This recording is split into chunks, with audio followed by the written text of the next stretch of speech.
Hilchos Korban Pesach Perek Chi, the laws of the Passover sacrifice, chapter 9. Today we continue talking about the halachas of eating the Korban Pesach, and we're going to focus on the special law that's called the Chabura. The Chabura means the group which you registered to eat the Korban Pesach with. You have to stay in the group. The meat of the Korban Pesach cannot be taken outside the group, and we're going to see a bunch of laws related to that. Plus, at the end of the chapter, we're going to talk about the people who aren't allowed to eat from the Korban Pesach. Says the Rambam, halacha aleph, kol ha'oichel min ha'pesach, anybody who eats from the Passover sacrifice in a oichel ela b'chabura achas, may only eat it in one company. Everybody's got to be together, obviously those who RSVP'd, and they have to eat it in the same place. We may not take it out from the group in which it's being eaten. A person who does take out even an olive-sized portion of meat, michabura lachabura, from one group to another, belel chamisha asar, on the night of the 15th when it's supposed to be eaten, loike, he gets lashes. Shenemar, it says clearly in the Torah, lo yisaitzi min abayis min abasar chutza. Do not take any of the meat outside of the home. V'hu sheyanichenu b'chutz. Interesting halacha, you have to place it outside. Besides for removing it from the room, you have to place it down in a halachically significant way outside. Shehitza ksuva by keshabes. Torah uses the word saitzi from the root hitza, taking out. The same way it uses this word when it comes to the laws of Shabbos. And this takes us way back to the Rambam's third book. For those who can remember, we had chapters upon chapters on the laws related to carrying. And one of the basic rules of carrying was that in order to be halachically significant, there has to be an akira and a hanacha. There has to be uprooting from the current domain and a placement in the second domain. Same thing over here. Since the Torah uses the word saitzi, we learn lefichach, therefore tzarich akira vehanacha kahitzas Shabbos. There has to be uprooting and placing the same way when it comes to the laws of Shabbos. So for example, we had 100 million cases about this concept. But for example, if you pick it up and you place it onto the back of somebody or an animal that's moving, there was no immediate placement in the other domain, that's not considered a placement. And a bunch of other examples, if you don't put it in a place that's considered halachically significant, it's too small. Point being, this carrying or this transferring of domains of the Passover meat has the same rules as transferring domains on Shabbos. When it comes to the Passover sacrifice, you can't do a second removal. Once one person takes it out of the domain, if you transfer it to a third domain, you're not liable, because once the first one took it out, he already disqualified it. Now, when it comes to defining the domains, let's say you have a house, and then there's another house, or a house on the outside, and the house has a thick wall, or a thick threshold. It says the Rambam, min ha'agaf v'lifnim kilifnim. Anywhere from the threshold and inward is considered inside. Min ha'agaf v'lachutz kilachutz. Anywhere from the threshold outside is considered outside, and if you put it there, you've already transferred the domain. The ha'agaf atzmai shehu avi ha'pesach, the threshold itself, the thickness of the doorway, kilachutz, is considered like the outside. So really, once you transfer it into the threshold, you've already taken it out of the home, and you're already liable. Hachaloines v'avi aksalim, windows, and the thickness of the walls, anywhere outside, in other words, anywhere else in the house besides for the threshold leading out, kilifnim, those are considered to be like the inside. So if you put it on the windowsill, which in those days that's how windows were. It wasn't like today we have glass windows. There's actually a hole in the wall, and there was a thickness in that space where you can actually place it down. So if you do, it's not considered transferring, it's still like inside. Hagagim v'ha'aliyos einon bichlal habayis, rooftops and second stories are not considered part of the house. Very interestingly, that means that if you take it to the second floor, you'd be liable. You brought it into a different domain. Halacha beis, b'sara pesach sheyatza chutz lachaburasai, besides for the prohibition on the transferring, if such meat was transferred, if meat of a Passover sacrifice went out of its company, bein bezadin, bein bishgaga, whether on purpose or by mistake, nesar ba'achila, that meat now becomes forbidden to be eaten. V'harehu kipsar kachin kachin, it's like the highest level sacrifice meat, sheyatza chutz la'azara, which left the temple courtyard, ibsar kachim kalim, sheyatza chutz l'chaymis Yerushalayim, or meat of lower level sacrifice that leaves Jerusalem. The point is, this meat has left the place where it's meant to be eaten. Shehakol kitreifa, in which case all of it is considered like treif, like torn apart meat, which is not kosher, and you actually get lashes for eating it, as we explained in the laws of sacrificial procedures. What happens if you have not a full piece of meat, but a limb of the Passover sacrifice, which part of it left its original domain? So what you need to do is you need to divide it. You must cut into the sliver of meat, into the limb, all the way till you reach the bone. And then peel apart the meat. Whatever is inside and hasn't been transferred may be eaten. Whatever's outside must be burnt. When you reach the bone, so now you have another thing to consider when it comes to the Passover sacrifice. If it's a regular sacrifice, if it were other sacrifices, you'd simply cut the bone in half with a hatchet. But if it's a Passover sacrifice, which as we'll learn tomorrow at length, there's a special prohibition to break any bones. So what you need to do is you need to continue peeling back the meat from the bone till you reach a joint. And that limb, whose part of it left the domain, you break it off of the joint, which isn't called breaking a bone, you're simply removing the things that are holding it together, and you throw that entire bone outside, disqualified, not to be dealt with.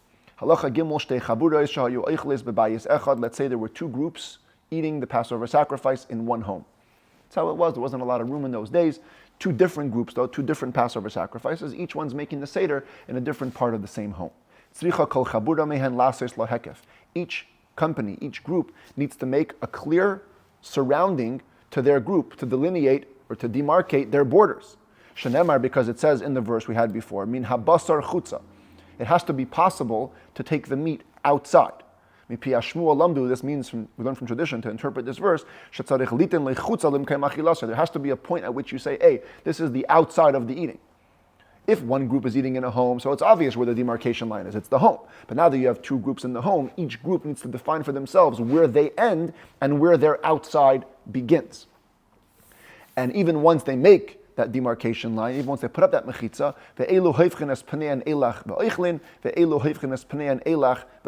each group needs to turn their faces the other way.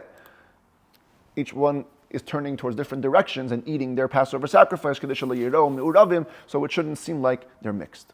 But taking into account the poverty of the times, it wasn't so simple for everybody to have a full Seder with all the dishes. Sometimes they had to have one shared, let's say, water vat, or one shared wine vat.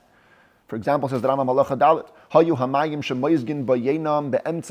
let's say the water which they used to dilute their wine was in middle of the home, between the two groups. So then, how do you deal with the fact that now both of them are going to be using this?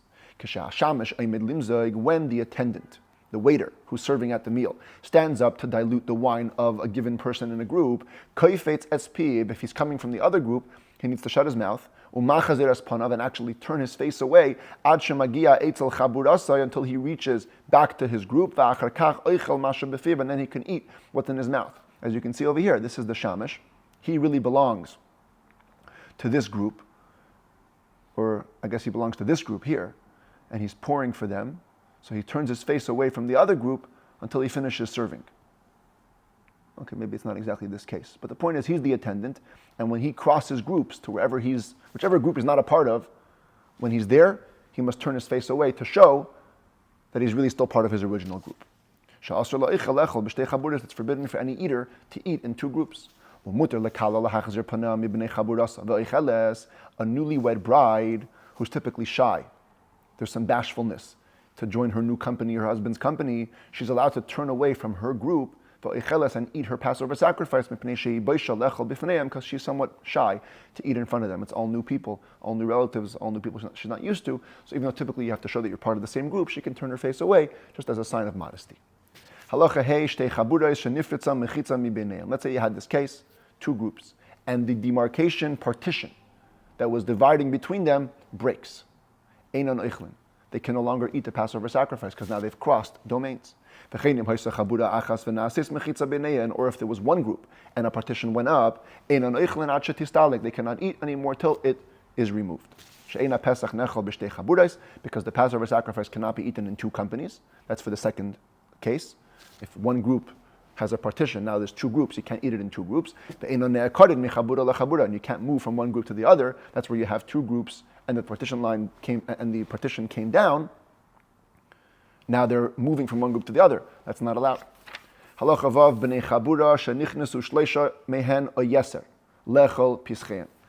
of a group, they call the Seder for 8 o'clock. You know how Jews are, it's Jewish time, everybody's running late. The first 3 guys show up, or more. They come to eat the Passover sacrifice, but the other members of the group didn't come. Actually, I should maybe edit that. The Pesach is eaten at the end of the Seder. It's very possible that each family made the full Seder at their homes and then made up all to meet in one home at a specific time to eat the Korban Pesach. Because only the Korban Pesach has to be eaten in the same company, not the entirety of the Seder. So let's say you have a bunch of families that made up to come and meet at this time, and now only 3 people showed up or more, and the other people didn't come yet. If they came at a time when it's normal for people to begin eating the Passover sacrifice, and whoever was in charge of gathering everybody together already went through the homes and they still didn't show up, the people who came, they get first rights, they can eat till they're satiated as they're supposed to, without having to wait for anybody else. Even if the latecomers come later and they find that the original 3 ate up all the Passover sacrifice, they don't have to pay for their portion. Because everybody had a chance, we already told you to come, you didn't come. But if only 2 people came, initially it wasn't 3, they have to wait. Says the Rambam, when do 2 people have to wait? When they come to eat. But when they're leaving, nobody has to eat, nobody has to wait for a friend. And even if one guy finished eating, he can leave. If he's done eating the Passover sacrifice, leave the company. You're not considered to be dismantling the group. You're good, you can go. Halacha Zayin, having concluded the laws related to a group, let's talk about those who cannot partake of the Korban Pesach. If somebody feeds even an olive-sized portion of the Korban Pesach, whether from the first or second Passover, to somebody who is an apostate, he's willfully chosen to serve idols, or a resident alien, that's a goy who chose to keep the 7 Noahide laws, but he's still a Gentile, or a sachir is a paid worker who is not Jewish. You transgress a negative commandment. We cannot give you biblical lashes. The rabbis will give you lashes. Because all these people are alluded to in the Torah, as we'll see in a minute. When Torah says, Ben Nechar, foreigner, shall not eat from the Passover sacrifice, it isn't necessarily referring to a Gentile. It's referring to anybody who serves idol worshippers, a foreign god. Anybody who serves idols, a foreign god. Nor can we feed it to a Gentile, again, even if he's a resident alien, keeps 7 Noahide laws, or you're a paid worker, because it says clearly in Torah, a resident and a paid worker shall not eat from the Passover sacrifice. If an uncircumcised Jew ate an olive-sized portion from the meat of the Passover sacrifice, he gets lashes, because it says, no uncircumcised person shall eat from it. However, this verse itself lends a leniency. It, meaning the Passover sacrifice, he cannot eat, but he could and should eat the other Passover foods, the matzah and the bitter herbs. It's also permitted to feed matzah and bitter herbs to the resident alien and to the paid work. The same way we spoke about in earlier chapters, that having your children and your servants be circumcised is essential to you slaughtering the Korban Pesach. If your servants or your kids don't have a bris, you can't even offer the sacrifice. That also is essential to you to eat it. Because it says, if you have a slave, you have to give him a bris, a circumcision, and then you can eat from the Passover sacrifice. What would this mean? Let's say you bought a servant after the Passover sacrifice was already slaughtered. Or you had a child who wasn't fit to have a bris yet until after the Passover sacrifice was slaughtered. How could that be? Usually you have the full 8th day. Well, we'll soon see in a minute. It's forbidden to eat the Passover sacrifice till you give them a bris. How could there be a baby who's fit to have a bris only later in the day, after slaughtering the Passover sacrifice and not before? The 8th day is the 8th day. Says the Rambam, if you remember, from the end of the Rambam's second book, the laws of the bris, if he got a fever. The halacha is, once the baby heals, you need to count 7 24-hour periods exactly from when he becomes healed. or maybe he had an eye ache and it was healed after the slaughtering, in which case the bris can now be performed. Or he was genitalia was covered, you couldn't see if it was a male until after the Passover sacrifice was slaughtered. They were able to do a surgery and remove the skin, and it's found that he's a boy. This is all cases where he only becomes fit to have a bris after the slaughtering. So the slaughtering wasn't an issue. The only issue is eating. If you want to be able to eat the Korban Pesach, you must give this child a bris, and only then you can partake of the Passover sacrifice.